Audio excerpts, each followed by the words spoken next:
Hello guys, आज हम खेलने वाले।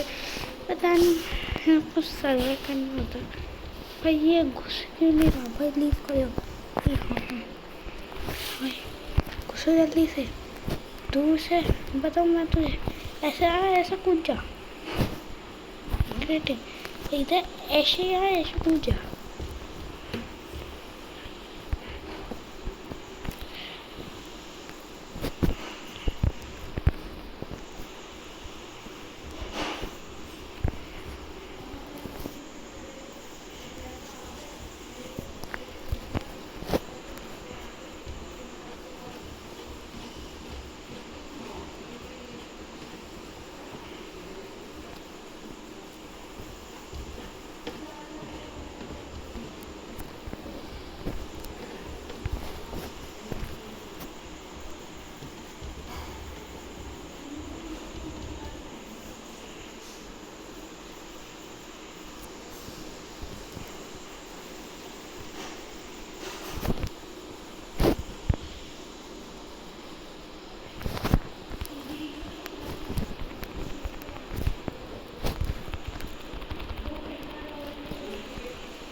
अब मैं देखूंगी हट।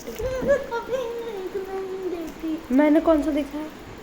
तुम सुबह से देख रही थी, इतनी झूठ मत बोल। सुबह मैं स्कूल गई थी। फोन सुबह मैं स्कूल गई थी। तू फोन देख के खूब देख रही थी जैसे मैं स्कूल में क्यों लेके जाऊंगी? मैंने देखा था ना जब तू स्कूल से आई थी, तुम वहाँ फोन देख रही थी बैठ के।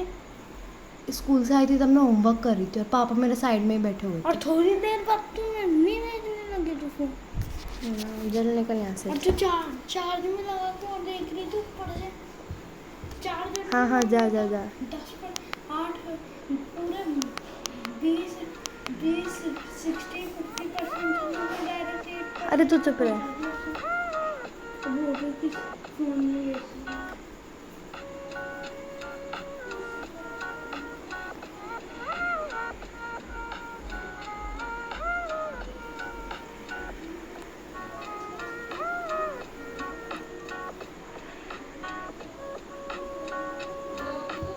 अमीर आदमी को पता चला कि उसकी गर्भवती पत्नी फूड डिलीवरी का काम कर रही है, जबकि घर से निकलने से पहले उसने नौकरों को साफ हिदायत दी थी कि उसकी पत्नी को काम पर जाने न दिया जाए। ये सुनते ही उसने अपने असिस्टेंट को कार से उसका पीछा करने का आदेश दिया। कुछ ही देर बाद महिला एक ऑर्डर डिलीवर करने के लिए एक आलीशान प्राइवेट क्लब पहुंची। वहाँ उसने अचानक अपनी सौतेली बहन को देखा। वह क्लब बेहद महंगा था और उनका परिवार तो कब का दिवालिया हो चुका था। उसे समझ नहीं आया कि उसकी सौतेली बहन के पास इतना पैसा कहाँ से आया, लेकिन अगले ही पल उसने देखा कि उसकी सौतेली बहन वही ब्लैक कार्ड निकाल रही थी जो उसके पति ने उसे दिया था। तभी उसे समझ आ गया कि उसकी सौतेली बहन ने उसका ब्लैक कार्ड चुरा लिया है। वह तुरंत अंदर गई और कार्ड वापस मांगा, लेकिन उसकी सौतेली बहन ने उसे जोर से धक्का देकर जमीन पर गिरा दिया। जब उसकी सौतेली माँ ने उसे देखा तो वह घबराकर दरवाजे की ओर देखने लगी। उसे डर था कि कहीं उसका अमीर पति भी साथ ना हो, लेकिन जब सौतेली बहन ने उसे डिलीवरी गर्ल की यूनिफॉर्म में देखा तो उसने अपनी माँ से कहा, घबराने की जरूरत नहीं है, लगता है उसके पति ने इसे छोड़ दिया है, वरना कोई अमीर आदमी अपनी पत्नी से डिलीवरी का काम थोड़ी करवाता। ये सुनकर उसकी सौतेली माँ बहुत खुश हो गई, लेकिन फिर उसे याद आया कि अगर सच में उसे छोड़ दिया गया है तो ब्लैक कार्ड कभी भी बंद हो सकता है। उसने अपनी बेटी से कहा, जल्दी से जितना खर्च कर सकती हो कर लो, इससे पहले कि कार्ड ब्लॉक हो जाए। महिला ने उन्हें रोकने की कोशिश की, लेकिन वह अकेली दोनों का मुकाबला नहीं कर सकी। उधर अमीर आदमी भी क्लब के बाहर पहुंच चुका था। रास्ते भर उसके फोन पर ब्लैक कार्ड से हो रहे खर्चों की नोटिफिकेशन आ रही थी। उसे लगा कि उसकी पत्नी जानबूझकर डिलीवरी गर्ल बनकर क्लब आई है ताकि उसके पैसों से मौज मस्ती कर सके। वह गुस्से में तुरंत अंदर पहुंच गया, लेकिन जैसे ही वह प्राइवेट रूम में पहुंचा उसने देखा कि महिला की सौतेली बहन जबरदस्ती उसके मुंह में शराब डाल रही थी। पति को देखकर सौतेली बहन के होश उड़ गए और उसने तुरंत उसे छोड़ दिया। महिला ने अपने पति की ओर इशारा करते हुए कहा, इन्होंने मेरा ब्लैक कार्ड चुरा लिया है। तभी अमीर आदमी को एहसास हुआ कि उसने अपनी पत्नी को पूरी तरह गलत समझा था। ब्लैक कार्ड से होने वाले खर्च देखकर उसे हमेशा लगता था कि उसकी पत्नी सिर्फ पैसों की लालची है, लेकिन आज सच्चाई उसके सामने थी। उसने तुरंत अपने असिस्टेंट को आदेश दिया कि इन दोनों को ब्लैक कार्ड चोरी करने की सजा दो और इन्हें ऐसा सबक सिखाओ कि दोबारा कभी ऐसी हरकत न तेरे को देखना है?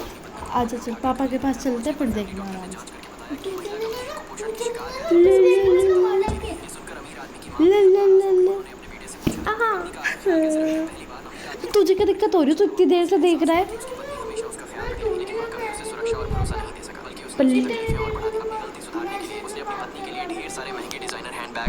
क्यों कर रहा था? मैंने बोला था बात करने के लिए। मैंने बोला उस समय अमीर आदमी उससे प्यार नहीं करता था। उसने साफ कहा था कि बच्चे के जन्म के बाद हम तलाक ले लेंगे। महिला आज तक उन शब्दों को नहीं अब इसको समझा ले, ये मैसेज ना भेजे वरना पिटेगा भयंकर। इसलिए वह उससे कोई मैं तो भेजने दे रहा तुझे क्या हो रहा है? जब तेरे दोस्त होते थे, जब तो नहीं बोलते थे मेरे का पढ़ाई के रिलेटेड भेजते थे, तेरे रील्स के रिलेटेड भेजते। बताऊँ मेरी मम्मी को? कुछ नहीं भेजते वो, बस एक ना हाँ हाँ ठीक है, चल चल भाग यहाँ से। कुछ भी बोल रही है सब। मैंने तो उसे देखा भी नहीं, तो हमारे फोन में इंस्टाग्राम है भी नहीं। वो झूठ बोल रही है।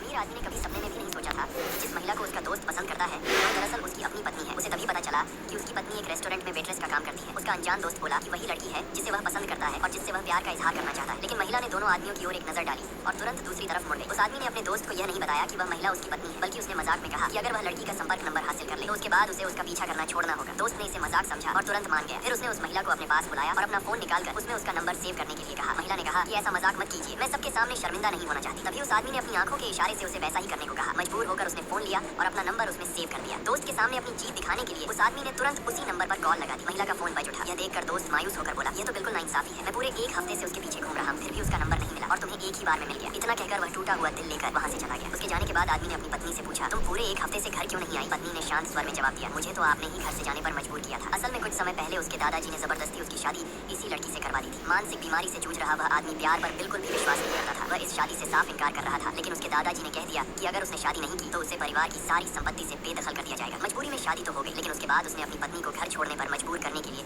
हर संभव कोशिश की। वह हर दिन अलग अलग लड़कियों को घर लाता और जानबूझकर उनके साथ बेहद करीब होने का नाटक करता। यहाँ तक कि उसने अपनी पत्नी से यह भी पूछ लिया, क्या तुम हमारे साथ नहाना चाहोगी? इतनी बेइज्जती और अपमान सहने के बाद भी महिला ने उसका साथ नहीं छोड़ा। दरअसल जब वे मिडिल स्कूल में पढ़ते थे तब उसे उसके सहपाठी अक्सर परेशान किया करते थे। एक दिन उस आदमी ने यह सब देखा और आगे बढ़कर उन बदमाशों को भगा दिया। जाते जाते उसने लड़की को टिश्यू का एक पैकेट दिया। वह पहली बार था जब किसी ने उसके साथ इतनी दयालुता दिखाई।